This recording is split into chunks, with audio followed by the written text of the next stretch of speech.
நான் காலையில் எத்தனை மணிக்கு எந்திரிப்பேன் நீங்கள் நினைக்கிய? மேய்க்க பக்கத்தில் வச்சு பேசாத்தா. 4 மணிக்கெல்லாம் எந்திரிச்சோம் ஐயா. எந்திரிச்சு நேரம் மாட்டு கொழுவுக்கு தான் போவேன். மாட்டு கொழுவுக்கு போய் அந்த மாட்டில் பின்பக்கம் கூடி அப்படியே தொட்டு வணங்குவேன் ஐயா கண்ணில் வச்சு. அது ஏன் தெரியுமா உங்களுக்கு? இப்படி அந்த மாட்டில் பின்புறம் தான் மகாலட்சுமி இருக்கான்னு நமக்கு ஐதீகம் சொல்லுகிறது. நீங்கள்லாம் நம்புதியோ நம்பலையே, நாங்கள் கிராமத்து மக்கள்லாம் நம்புதோம். நான் நம்புறேன். கோமாதா என் குலமாதா. கொழு கொழுன்னு பால் பிச்சுட்டு வந்து எங்கள் வீட்டுக்காருக்கு நான் ஒரு காப்பி போட்டு கொடுப்பேன். எப்படி தெரியுமாய்யா? அந்த காப்பி மாதிரி 5 ஸ்டாரில் கிடைக்காது எங்கள் வீட்டுக்காரர் சொல்லுவாரையா என்கிட்ட. அடுத்து மண்பானையில் தாமிரபரணி தண்ணியை ஊற்றி கைக்குத்தல் அரிசியை போட்டு சோறு பொங்குனா தட்டினா பொல்லான்னு வெள்ளம் பிச்சு பூவாக இருக்கும்யா. அந்த வடி தண்ணியை குடித்தா உப்பு போட்டு காய்ச்சக்காரர்களுக்கு நல்ல உடம்புக்கு நல்லா இருக்கும். ஆஸ்பத்திரிக்கு போனாலும் அந்த டாக்டர் போய் அன்னப்பால் தண்ணி வச்சு குடிந்தானே சொல்றாரு. ஆனால் டவுனில் அந்த பொண்ணுங்க என்ன செய்தா? குக்கரோ கக்கரோங்காக எனக்கு அதெல்லாம் தெரியலையா. 1 டம்ளர் அரிசிக்கு 2 டம்ளர் தண்ணி ஊற்றணுமா. அந்த உடனே மூடி வச்சுருந்தா அது 3 விசில் அடிக்கணுமா. 3 விசில் அடிக்கிறதுக்குள்ள அவளுக்கு அவசரம், வேலைக்கு போகணும். 2 விசில் அடிக்கிறதுக்குள்ளேயே என்ன செய்தான்னு நீங்கள் தெரியுமாய்யா? பழக்குன்னு அவளே ஒரு விசில் அடிச்சு திக்கிலே அடிக்க வச்சுருந்தா. அப்போ வீட்டுக்காரர் வந்து என்ன சொல்லுவார் தெரியுமா? ஏன் சோறு குழுன்னு இருக்குது கேட்டால் குக்கர் தான் தப்பு பண்ணிட்டுதாங்க. ஏன் வேகலைன்னு கேட்டால் அதுக்கும் குக்கர் தான் தப்பு பண்ணிட்டுதாங்க. பானையில் வடித்த சோத்தில் நீச்சல் தண்ணியில் 2 வெந்தயம் போட்டு குடித்தா வயத்து புண்ணெல்லாம் கேட்குமையா. குக்கரில் நீராகாரம் வழி தண்ணியெல்லாம் ஏதையா. அப்போ எப்படியா ஆட்களுக்கு சத்து வரும்? எங்கள் ஊரில் எல்லாம் ராத்திரிக்கு ஒரு 8 மணிக்கு 4 விருந்தாள் வரும். அப்போ கொஞ்சம் சோறு கண்ணான்னு வச்சுக்கோங்களேன். எங்களுக்கு வயசு காலத்தில் அதுக்கு முறை உழவையும் வைக்க முடியாது. உடனே பக்கத்து வீட்டு பிரா சொல்லி விருந்தாளுக்களுக்கும் தெரியக்கூடாது. போய் ராக்கம்மா கொஞ்சம் ரசம் கொடு, லட்சுமி கொஞ்சம் சோறு கொடு, பாப்பாத்தி நீ கொஞ்சம் கறி விடுன்னு சொல்லி அந்த விருந்தாளுக்களுக்கு அப்படியே நல்லா வீட்டிலேருந்து வச்ச மாதிரி வச்சு நல்லா கொடுத்துருவோம்லையா. அந்த ஆட்களை மறுநாள் தாங்கி தடுக்கி 4 நாளைக்கு இருக்க வச்சுருவோம். ஆனால் டவுனில் என்ன நடக்குது தெரியுமா? டவுனுக்காரர்கள்லாம் என்ன செய்தாங்க? அவங்களுக்கு வேலை ஒரு பக்கம், ராத்திரி வந்தால் விருந்து வந்தால் கடை இருந்தாலும் வாங்கி கொடுக்குறது ஒரு எரிச்சல். உடனே அவங்க பேசுறதை பார்த்து மறுநாள் விடியக்கெல்லாம் காப்பியோடு அந்த விருந்தாள் ஒடியா போயிருமையா. எங்கள் ஊரில் கன்னி பெண்ணுகள்லாம் கொலன்னு நீளமாக இடுப்பு உரைக்கிற சடை பின்னி போட்டு குஞ்சம் வச்சு கட்டி தலை நிறையா பூ வச்சு மஞ்சள் போட்டு குளிச்சு குங்குமம் போட்டு வச்சு வெளியில் வந்து முக்கட்டு போட்டு 3 வச்சு ஒரு கம்மல் இருக்குமையா சிமிக்கியும் போட்டு வெளியில் வந்தா அப்படி மகாலட்சுமியே ரோட்டில் வர்றது மாதிரி இருக்கும்யா. கம்மலும் ஜிமிக்கும் போட்டு போகும்போது ஊரில் ஆம்பளையும் நல்லா பார்ப்பாங்கய்யா. ஆனால் நல்ல மனசோட பார்ப்பாங்க. இந்த டவுனுக்காரங்க மாதிரி கள்ளத்தோட்டெல்லாம் பார்க்க மாட்டாங்கய்யா. அதுக்கடுத்து எனக்கு கொஞ்சம் முந்தின காலத்தில் பாம்படம்னு ஒன்று அந்த காது இப்படி வளர்த்து அதில் போடுவாங்கய்யா. பாம்படம் ஒவ்வொரு பாம்படமும் 2 பவுனாவது இருக்கும். எங்கள் பெரியம்மா ஒருத்தி அப்படி போட்டிருந்தா. அவள் பேரை ஒருத்தர் ரொம்ப நாள் அந்த பாம்படத்தை காய்ச்சித்தாத்தா அது பாம்படத்தை காய்ச்சித்தா நான் வியாபாரம் பார்க்கணும்னு சொல்லிக்கிட்டே இருந்தான். ஆனால் அவளுக்கு கொடுக்க மனசு இல்லையா. உடனே ஒன்று என்ன செஞ்சான்? அவள் பாட்டி தூங்கையில் 2 காத்தலையும் நல்லா கலத்தி கையில் வச்சுக்கிட்டு பாட்டி முழிச்சா இதை கண்டுபிடிச்சிருவாளா, கனமாக இல்லாமல் இருக்கும்போது வெறுங்காதா. உடனே 2 பூட்டு வாங்கிட்டு வந்து 2 காத்தலையும் போட்டு பூட்டி சாவியை கொண்டு போயிட்டான். பாட்டி விடியாக்கெல்லாம் எந்திரிச்சு பார்க்கா காது 2 சும்மா தொங்குது. போனவன் சாவியாவது உள்ளே போட்டு போகணும்லையா, அதையும் தூக்கிட்டே போயிட்டான். ஆனால் அந்த பையனை வைய மாட்டான். கிராமத்து மக்கள் தான் பிள்ளையவும் பக்கத்து வீட்டு பிள்ளையெல்லாம் ஒன்று போல பார்ப்பாங்கயா, வையவே இல்லை. நான் அரட்டை நேரத்துக்கு பேச வர்றதுக்கு எங்கள் ஊரில் இருந்து 3 கார் மாறி வரணும். முதல் நாள் வந்து பேசிட்டு வரையில் ஒரு காரில் இடம் கிடைக்கல. ஒரு தம்பி டைட்டு பேண்ட்டு டைட்டு சட்டை போட்டுக்கிட்டு இப்படி தலையில் அரைத்தலை இப்படி அரைத்தலை இருந்ததையா. அப்போ நான் சொன்னேன், தம்பி கொஞ்சம் தள்ளி இருப்பான், பாட்டி நான் அவங்ககிட்ட இருக்கணும், எனக்கு கொஞ்சம் இடம் தான்னு கேட்டேன். அவன் திரும்பி பார்த்தான், என்னை பார்த்தா உங்களுக்கு பொம்பளையா தெரியலையா அப்படின்னா, அது தம்பில அது தங்கச்சி அப்படி இருந்திருக்கான். அது போச்சு. வேற ஒரு தடவை வரையில் இந்த கேடிசி நகருக்கு போகிறதுக்கு வழி எங்கய்யா, எந்த காரில் ஒன்றுன்னு கேப்பம்ட்டு போனேன். பின்னால் நல்லா முடியெல்லாம் சொல்லி போட்டு ரப்பர் பேண்ட் மாட்டி இருந்தது. ஒரு காற்றுல கம்மலும் தெரிஞ்சுதியா. அப்போ நான் நினச்சேன் பொம்பளை பிள்ளை நினச்சிக்கிட்டு, தாய் கேடிசி நகருக்கு போகிற காரத்தில் நான் விவரம் இல்லாமல் இருக்கேன் அப்படின்னு. ஆ. அப்போ திரும்பி பார்க்கா அவன் சொல்லுதான், நான் தம்பி இல்லை தங்கச்சி தான், நான் தம்பிங்க. ஆ. ஐயோ இது என்ன கொடுமை, டவுனு காட்டில எல்லாம் தம்பிக்கும் தங்கச்சிக்கும் வித்தியாசமே தெரியலையே, இல்லை இந்த கன்றாவி எங்கே தொலைக்கன்னு நான் நினச்சிக்கிட்டேன்.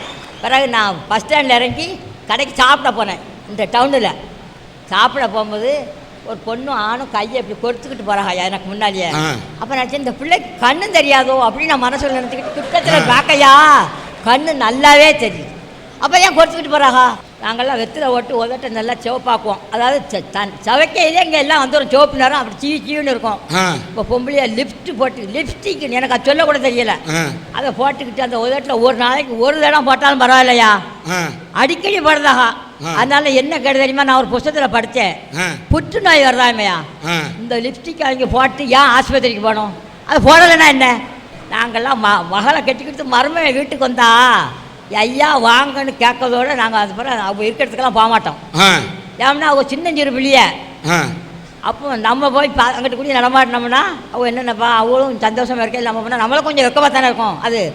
ஆனால் இப்போ பட்டணத்துக்காரங்களாம் என்ன செய்யறாங்க, மாமியார் மருமகனும் ஒன்றாவே வண்டியில் போகிறாங்க, சினிமாவுக்கு போகிறாங்க. என்ன நாகரிகமோ என்னன்னு எனக்கு ஒன்றும் விளங்கலை. நாங்கள் நாகரிகம்னு எதை நினைக்கணும் தெரியுமாயா, சத்தியம் கட்டுப்பாடு நேர்மை ஒருத்திக்கு ஒருத்தன் வாழ்ந்தது, இதைத்தான் நாங்கள் நாகரிகம் நினைக்கையா. மறுபிறவின்னு இருக்கோ இல்லையா எனக்கு அது தெரியாது.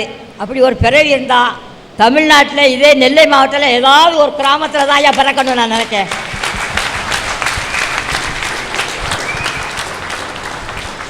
இந்த நெல்லை சீமையில் இது பண்ணும்போது அப்படியே மனசு அப்படியே வெள்ளந்தியா வச்சுக்கிட்டு அப்படியே வெள்ள மனசை வச்சு இந்த பெரியம்மா பேசுனதை பார்க்கும்போது இந்த கிராமத்து மனம் இன்னும் செத்து போயில்லைங்கிறத பார்க்கும்போது இந்த தமிழ்நாட்டோட பண்பாட்டோட அடையாளங்கள் இன்னும் இருக்குதுங்கிறத பார்க்கும்போது பெருமைப்படுறேன். எங்கள் தமிழ்நாட்டு பண்பாட்டின் சிகரமாக விளங்கக்கூடிய இந்த மண்ணின் மனத்தை எடுத்து சொல்லக்கூடிய இவர்களை பேச வைப்பதிலே ஒரு தமிழர் என்ற முறையில் சன் டிவியின் அரட்டை அரங்கத்தில் நின்று நாங்கள் பெருமைப்படுகின்றோம். இப்போ நம்ம பரிசல்ல போயிட்டு இருக்கோம்னு வைங்களேன், அந்த பரிசல்ல ஒரு ஓட்டை வந்துருச்சு, அந்த ஓட்டை வழியா தண்ணிலாம் வேமா உள்ள வருது. அந்த தண்ணியை வாரி இறைச்சி நம்ம வெளியில விடலைன்னா நம்மளை நாம பாதுகாத்துக்க முடியாது, சேர்ந்துச்சுன்னா நமக்கு சேதாரம் ஆயிரும். அது போலதாயா பணத்தாலையும் பதவியாலையும் எவன் ஒருத்தன் உயரணும்னு நினைக்கானோ அவன் மட்டும்தான் நேர்மை இழக்கிறான். சரி சார், நேர்மை இழந்தா சட்டம் இருக்கு, போலீஸ் இருக்கு, அது இருக்கு, இது இருக்குன்னு நிறைய பேசுறாங்க சார். சட்டத்தை பத்தி நான் ஒன்று சொல்றேன் கேளுங்க. இப்போ ஒரு இடத்துல ஒரு தப்பு நடக்குன்னு வைங்களேன், தமிழ் சினிமாவில் வர்ற மாதிரி மேக்சிமம் அப்படியே சுற்றி முற்றி சண்டைலாம் முடிஞ்சோடனே போலீஸ்காரங்க வந்துடுறாங்க. வந்து கூட்டு போயிடாங்கன்னு வைங்களேன், ஒரு கட்டு கார்பன் ஷீட்டும் ஒரு டசன் பேப்பரும் வாங்கி கொடுத்தா அவன் பரம்பரையே ரொம்ப நல்லவங்கிற மாதிரி சில போலீஸ் ஸ்டேஷன்ல உள்ள ஃபைல் பேச சார் உயர நோக்கில் அவன் நேர்மை இழக்கிறான். அந்த காலத்தில் சொல்லுவாங்க அரசன் வழி மக்கள் அவ்வளி அப்படின்னு சொல்லுவாங்க. ஆனால் இப்போ மக்கள் எவ்வளி அரசன் அவ்வளி. இன்னைக்கு அரசியல்ல நேர்மையை தேடுறது ராஜஸ்தான்ல போய் பனிப்பாறையை தேடுற மாதிரி இருக்கு சார். எங்க சார் இருக்கு நேர்மை அரசியல்ல சார்? ஒரு கான்ட்ராக்ட் சைன் பண்ற விஷயத்துல எவ்வளவு குளறுபடி பாருங்களேன் சார். அப்ரூவ்னு போட்டுருவாங்க, கமிஷன்லாம் பேசி முடிச்சு அப்ரூவ்னு போட்ட அடுத்த நாள் கமிஷன் வீட்டுக்கு வரலையாக்கும், அதே ஃபைல் எடுத்து முன்னாடி ஒரு நாட் போட்டுருவாங்க, நாட் அப்ரூவ்டு. அந்த அப்ரூவல் வாங்கினே கையில காலில் விழுந்து ஐயா சொன்ன பேசுனதை கரெக்டாக கொடுத்துருந்தேன் அப்படின்னு சொன்னா நோட்டு வந்த உடனே அந்த நாட் அப்ரூவ்டா மாறிடு சார். எப்படி சார்? அவன் உயர்ந்த நோக்கத்துல நேர்மை இழக்கிறான். நேர்மைங்கிறது நம்ம பார்க்குற பார்வையில இருக்கு. உங்களுக்கு நேர்மையா இருக்கிறது இன்னொருத்துக்கு தவறா இருக்கலாம். அவருக்கு நேர்மைன்னு படுறது வேற ஒருத்தருக்கு தவறு இல்லாத காரியமா படலாம். இன்னொருத்தர் அவர் அதை நேர்மை இல்லைன்னு சொல்லலாம். நம்ம இலக்கியங்கள்ல பிச்சை எடுக்கிறது தப்புன்னு சொல்லி இருக்கு. ஆனா அதே இலக்கியம் பிச்சை புகினும் கற்கை நன்றேன்னு சொல்லி இருக்கு. எந்த காரியத்துக்காக நீங்க நேர்மையா அணுகிறீங்களோ அந்த காரியத்தை பொறுத்து இந்த நேர்மை இருக்கிறது. அதனால நேர்மைங்கிறது இழப்பு இல்லை, எந்த இடத்தை பொறுத்துங்கிறது கேள்வி. சார், எங்க ஊர்ல ஒருத்தர் ரொம்ப நல்ல மனுஷன் வார்டு கவுன்சில் தேர்தலுக்கு நின்னார். வெறும் 3000 ரூபாய் மட்டும்தான் செலவழிச்சாரு. ரொம்ப நல்ல மனுஷன், போஸ்ட் அடிக்கத்தான் அதுவும் நின்று 10,000 ஓட்டு வித்தியாசத்துல தோத்துட்டாரு. அதே ஆளு அடுத்த தேர்தலில் 1.5 லட்சம் ரூபாய் செலவழிச்சு 11 ஓட்டு வித்தியாசத்துல ஜெயிச்சார்னா நம்ம எங்க இருக்கோம் சார்? சார், நமக்குன்னு ஒரு உன்னதமான உரிமை கொடுக்கப்பட்டிருக்கு, ஓட்டுரிமை. இன்னைக்கு எத்தனை பேர் சரியா ஒழுங்கா எதையும் எதிர்பார்க்காம ஓட்டு போடுறாங்க?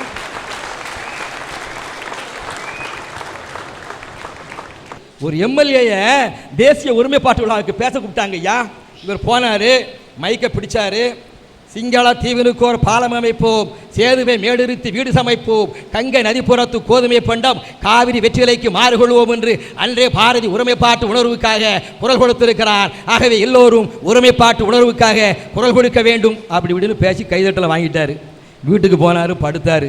ராத்திரி 12 மணி கட்சிக்காரன் ஒருத்தன் போனான். அண்ணே அண்ணேன்னு கதவை தட்டினான். ஏய் என்னப்பா நேரங்கிட்ட நேரத்தில் வந்து கதை தட்டுது, என்ன விஷயம் அப்படின்னாரு. இந்த சிங்களத்தீவுக்கு ஒரு பாலம் போடணும்னு சொன்னேன்ல, அந்த பால கான்ட்ராக்டை ஏன்டே வாங்கி தந்துருங்க.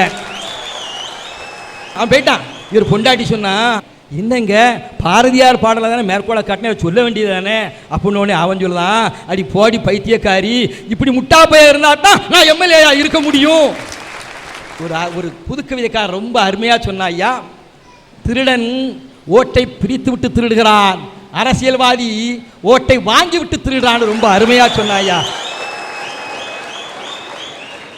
ஒரு கவிஞன் அழகா சொல்லுவான் சார், தெருவில் கிடந்த உடைந்த பானையை உதைத்து பார்த்தேன், தெருவில் கிடந்த உடைந்த பானையை உதைத்து பார்த்தேன், பானை பேச துவங்கியது. ஏ மானிடா, நேற்று நான் பானை, இன்று நான் உடைந்த பானை, நாளை நான் மண், நாளை நின்றேன் மீண்டும், மறுநாள் நான் மீண்டும் பானை, ஆனால் நீ. அந்த பானை கேட்டுதா சார், இருக்கிற வரைக்கும் எதுல உயரணுமோ அதுல உயரணும் சார். திருவள்ளுவர் சும்மா சொல்லிட்டு போகல, தோன்றின் புகழோடு தோன்றுகன்னு சொல்லியிருக்காரு. பிறக்கும் போதே நீ புகழோடு பிறக்க வேண்டாம். ஒரு இடத்துல போய் நிக்கனா உனக்குன்னு ஒரு தனி மதிப்பு, தனி அங்கீகாரம் வர்ற அளவுக்கு பொருளோட உயரணும் சார். சார், வாழ்வதற்கு பொருள் வேண்டும், வாழ்வதற்கு பொருள் வேண்டும், வாழ்வதிலும் பொருள் வேண்டும். என்ன பார்த்தாலே தெரியும், சரியான பட்டிக்காடு கிராமம்னு தெரியும். அப்படி சொல்லாத, அது என்ன பட்டிக்காடுன்னு சொல்ற? பட்டிக்காடு இல்லாம பட்டணம் வராது இல்லதா ஐயா. பஸ்ல காலையில வரும்போது இந்த கேடிசி நகர் எனக்கு தெரிய மாட்டேங்கு. பஸ்ல கேட்டா சரியான பட்டிக்காடுன்னு என்ன பார்த்து சொன்னாங்க ஐயா இந்த ஊர்ல. அதாயா என்னோட வேதனை சொல்ல வந்திருக்கேன். அந்த பட்டிக்காடுன்னு சொல்றதுனால கண்ணு கலங்கி சொல்றாத்தா. பட்டிக்காட்டுல இப்படி அப்பாவித்தனமான ஒன்ன மாதிரி ஜனம் இருக்கிறனால இன்னும் கொஞ்சம் மழை பெஞ்சிட்டு இருக்காத்தா. ரொம்ப நன்றியா ஐயா. நம்ம ஊர்ல எல்லாம் காலையில பாத்தீங்கன்னா நல்லா சாணியை கரைச்சி 4 மணிக்கு எழுந்திருவோம். அதிகாலையிலே சாணியை கரைச்சி முத்தம் தொளிச்சு தூத்து கோலம் போட்டா அந்த அழகை பார்த்து அந்த தெருவில் போகிற சீதேவி எங்கள் வீட்டில் தான். ஆனால் ஐயா பட்டணத்தை அந்த மாதிரிலாம் பார்க்க முடியல, அவசர அவசரமாக வேலைக்கு போகிறாங்க ஐயா. அதெல்லாம் நான் எதிர்பார்க்க முடியாது. எங்கள் கிராமத்தில் கூட்டம் கூட்டமாக அப்படியே மாமியா மருமக எல்லோரும் நாங்கள் ஒன்றா தான்யா இருப்போம். தனித்தனியாலாம் எங்கள் மாமாமியா நாங்களாம் பிரிஞ்சு குடும்ப வாழ்க்கை இல்லை ஐயா நம்ம ஊரில். ஐயா, நீங்கள் தனி கொடுத்தனம் போனதுனால உங்கள் தாத்தா இல்லைன்னு ஆயிடுவாரா? நீங்கள் அவரை சித்தப்பான்னு கூப்பிட போகிறீங்களா? ஐயா, மல்லிகைப்பூ செடி இருக்குது, அதை ஒடிச்சு 4 இடத்துல பதியம் போட்டு வச்சா எல்லா இடத்துலையும் அது மணக்குது. அதை சந்தோஷமாக ஏற்றுக்கிற நீங்கள் ஒரு குடும்பத்தில் 4 பேர் 4 தெருவில் தனித்தனியா பிரிஞ்சு இருந்தா அதை மட்டும் ஏன் இழந்துட்டோங்கிறீங்க? ரோஜா செடியை தனியா வச்சு பார்த்தா நல்லா இருக்கும், மல்லிகை செடியை தனியா இருந்து பார்த்தா நல்லா இருக்கும். ஆனா இது எல்லாத்தையும் சேர்த்து ஒரு சோலையில வச்சு பூந்தோட்டமா பார்த்தாலும் அழகா இருக்கும். பூந்தோட்டமா இருக்கிறதா கூட்டு குடும்பம், தனியா இருக்கிறது ரோஜா செடி மாதிரி. பாத்துக்கிட்டேன்னா காலையிலலாம் பாத்தீங்கன்னா ஆளுக்கு ஒரு வேலையா செய்வோம். என் குழந்தை முன்னாடி ஒரு பாத்திரம் தேய்ச்சான்னா நான் ஒரு வேலையை பார்ப்பேன் ஐயா. காலையில் இந்த பிள்ளைகளை பள்ளிக்கூடம் விடுற அழகை பார்த்தீங்கன்னா ஒரு ஆள் குளிப்பாட்டுனா ஒரு ஆள் நல்லா பிள்ளைகளை தலை கட்டி எங்கள் மாமா ஒருபில் பள்ளிக்கூடம் விட்டுருவான். எங்கள் மாமியாரை பார்த்தீங்கன்னா காலையிலே 2 ஆட்டுக்குட்டியை பிடிச்சிட்டு அவ வாட்டில் காட்டுக்கு போயிடுவாவையா, வயக்காட்டை பார்த்து போயிடுவாங்க. எங்கள் மாமா அந்த பிள்ளைங்களெல்லாம் பொறுப்பாக அப்படியே துண்டை உதறி தோளில் போட்டுக்கிட்டு கூட்டிகிட்டு போகிற அழகை பார்த்தீங்கன்னா அவ்வளோ அழகாக இருக்கும் ஐயா. ஆனால் நம்ம டவுனில் அப்படியாயா இருக்குது. அம்மா அவசர அவசரமாக சோத்தை வாங்கிக்கிட்டு ஒரு டப்பாவில் அடைச்சிக்கிட்டு அம்மா ஒரு வண்டியை ஸ்டார்ட் பண்ண, ஐயா ஒரு வண்டியில் போவேன், பிள்ளை ஒரு வண்டியில அனுப்ப அந்த பிள்ளைக்கு என்ன ஆச்சு ஏதாச்சுன்னு கூட பார்க்க முடியாது உங்க அவசர வாழ்க்கையில.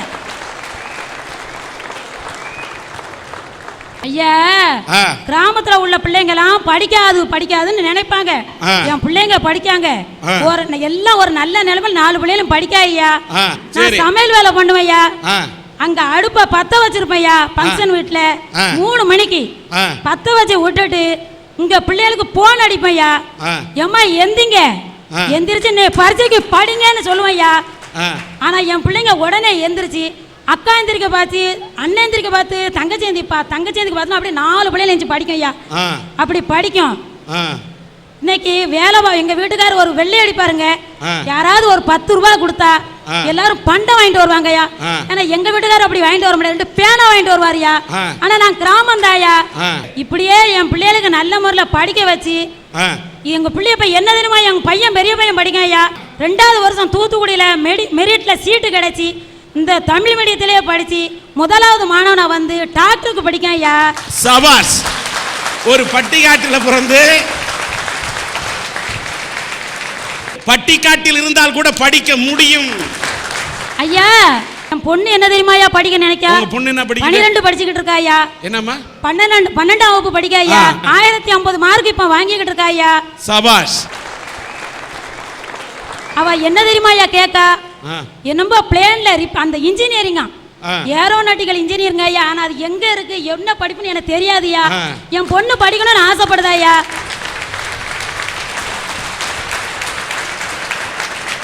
ஒரு நிர்வாகத்தை யார்கிட்ட கொடுப்பீங்க? ஒரு பெரியவங்களா பார்த்து தான் நீங்க அந்த நிர்வாகத்தை பார்ப்பீங்க. ஆனா அந்த நிர்வாக பொறுப்பை நான் யார்கிட்ட தெரியுமா கொடுத்துருக்கேன்? 5ஆம் கிளாஸ் படிக்கிற பையன், அவன் தான் என் வீட்டு நிர்வாகத்தை பார்க்கான். காசை கொடுத்தா இன்னைக்கு எந்த பொருள் இல்லையோ அரிசியில் இருந்து வீட்டுக்குள்ள பொருள் பூரா என் பையன் தான் வாங்கியாந்து கொடுக்காயா. நான் பெருமைப்படுதேன் ஐயா. இதெல்லாம் எங்கேருந்து தெரியுமாயா கிடைச்சது?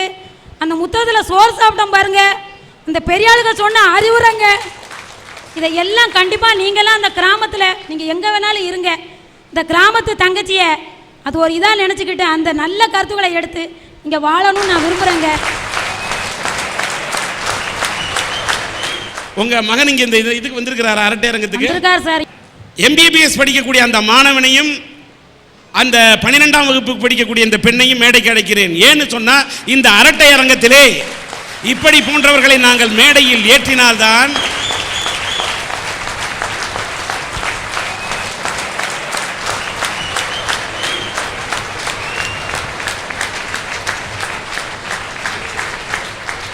ஒரு ஏழை மாணவனா பிறந்து அவன் படித்து இந்த அளவுக்கு உயர்ந்திருக்கிற பார்க்கும்போது, இந்த பெண்ணும் படித்து கொண்டு நல்ல மார்க் வாங்குறத பார்க்கும்போது, இந்த அரட்டை அரங்கத்தின் மூலம் நான் என்ன சொல்ல வரேன், நாம் ஏழையா பிறந்து ஏழையா கூட பிறக்கலாம், கோழையா தான் பிறக்க கூடாது.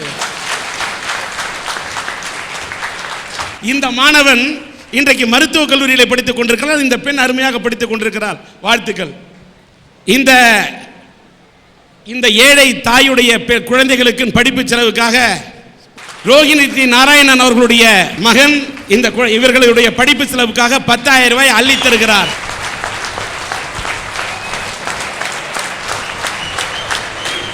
மாயன் கன்ஸ்ட்ரக்ஷன் ரமேஷ் ராஜா அவர்கள் 10,000 ரூபாயை இவர்களுடைய படிப்பு செலவுக்காக தருகிறார்.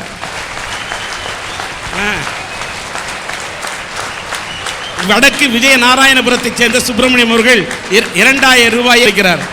வாங்கிங்க, நன்றி. மும்பையில் இருக்கக்கூடிய முத்தண்ணன் சார்பாக அண்ணன் அவர்கள் 10,000 ரூபாயை இந்த குடும்பத்துக்கு ரோஹிணி நாராயணன் அவர்கள் கொடுத்திருக்கிறார்கள். வச்சுங்க. இது அத்தனை இந்த குழந்தைகளோட படிப்பு செலவுக்கு மட்டுமே பயன்பட வேண்டும் என்பதை தாழ்மையுடன் இந்த சன் டிவியின் அரட்டை அரங்கத்தின் மேடையில் தெரிவித்துக் கொள்கிறேன். நன்றி, வணக்கம், வாழ்க வளர்க.